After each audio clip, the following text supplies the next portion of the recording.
Assalamualaikum. Reading time with Anabia.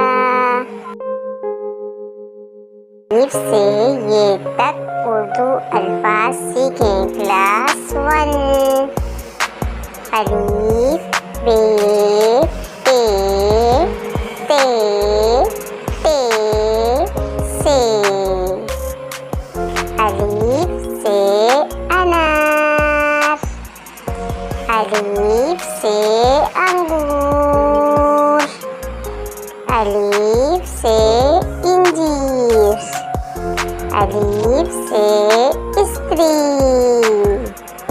अलिफ से अंडा। बे के नीचे एक नुक्ता।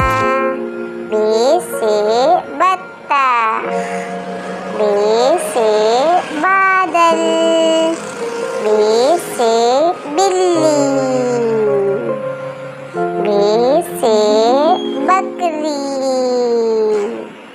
बे से बंदर। पे के नीचे 3 नुक्ते। पे से पर।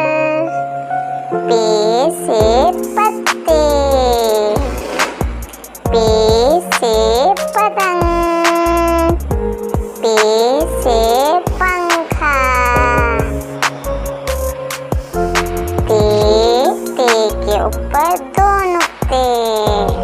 ते से तितली।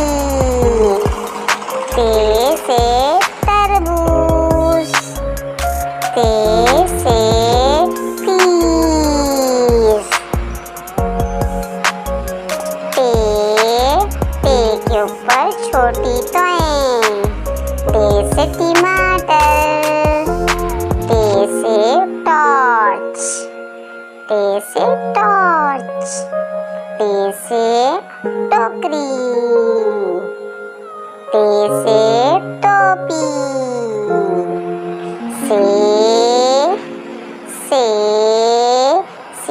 से समर। Bye bye.